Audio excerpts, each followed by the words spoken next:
আমরা সবসময় অন্য দেশকে নিয়ে চিন্তা করি। ইরান কেমন থাকবে, পাকিস্তান কেমন থাকবে, ভারত কেমন থাকবে।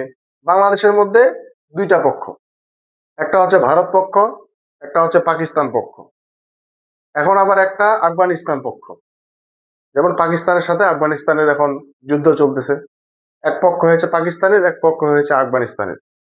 আমি আপনাকে একটা কথা বলি, আজকে যুদ্ধ দেখতে তো অনেক ভালো লাগতেছে। ইরান যখন ইসরায়েলে হামলা করছে আমরা অনেকেই খুশি, খুশিতে আত্মহারা।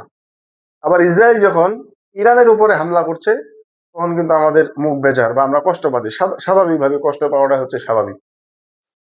আমরা বাংলাদেশের জন্য কি করেছি? বাংলাদেশ 50 বছর হয়ে গিয়েছে স্বাধীন রাষ্ট্র।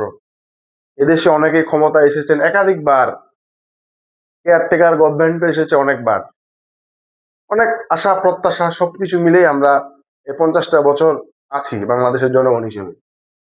আজকে যদি বাংলাদেশের সাথে অন্য কোনো রাষ্ট্রের যুদ্ধ হয় বা কোনো কারণে মিয়ানমার বলেন, ভারত বলেন, পাকিস্তান বলেন, যারা আমাদের আশেপাশে প্রতিবেশী দেশ, পৃথিবীর কালচারে আপনি যদি চুপ থাকেন তারপরেও কিন্তু আপনাকে কেউ এসে আক্রমণ করতে পারে, স্বার্থের জন্য আপনাকে কথা শুনতে বাধ্য করবে। তো আমাদের কিন্তু, আমরা কিন্তু যে পরিমাণ ট্যাক্স দিই, আমাদের অর্থটা যদি সঠিক সুরক্ষা হতো, বন্টন হতো, বা এই টাকাটা বা আমাদের যে বাজেট, আমাদের যে অর্থ, সামরিক খাতে যে অর্থ, এটা যদি আমরা সুষম বন্টন করতে পারতাম, তাহলে ইরানের মতো আমাদেরও ফাইটার জেট থাকতো, বা আমরা আজকে মিসাইল বানাতে পারতাম, আমরা ক্ষেপণাস্ত্র তৈরি করতে পারতাম, আকাশ প্রতিরক্ষা তৈরি করতে পারতাম। কিন্তু আমাদের কি আছে? আমাদের কিছুই নেই। আমরা যেটা করি, অন্য দেশ কি করে সেটা ফেসবুকে আপলোড করি, ফেসবুকে মাতামাতি করি, ফেসবুকে লেখি সে এটা করেছে, ও এটা করেছে, আমরা এগুলা করি। মূলত আমাদের কিছুই নেই। আমাদের কিছু হলে সভাপতি, সেক্রেটারি, সাধারণ সম্পাদক, সাংগঠনিক সম্পাদক, লাঠি দিয়ে, বাঁশ দিয়ে, বাঁশের তোড়া দিয়ে। ভাই, সেদিনের যুদ্ধ কি এখন আছে? আমেরিকা এখনো স্থল অভিযান করেনি, তারা আকাশ পথে আক্রমণ করছে। ইরানের আর্মিরা এখনো স্থল অভিযান করেনি, তারা কিন্তু আকাশ থেকে ক্ষেপণাস্ত্র ছুটছে। তারা আবার আকাশ প্রতিরক্ষা দিয়ে তারা কিন্তু আবার সেটাকে আটকাচ্ছে।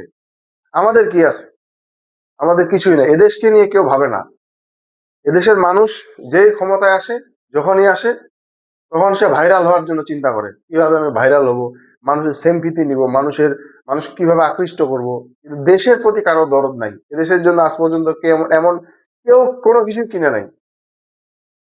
একটা যুদ্ধ বিমান নাই এদেশে, যা আছে সব হাঙ্গরি, আগের অনেক আগের যুগে, যেগুলা দিয়ে অন্যান্য উন্নত যে দেশগুলো আছে তারা এগুলো ফুটবল খেলে বেড়ায়। আমাদের দেশে কিচ্ছু নাই ভাই। আমাদের প্রতিরক্ষা ব্যবস্থা এখন করতে হবে, আমাদেরকে এদেশকে সুরক্ষিত করতে হবে, আমাদের নিজের সুরক্ষা দেওয়ার জন্য এটা এখন অবশ্যই কিনতে হবে।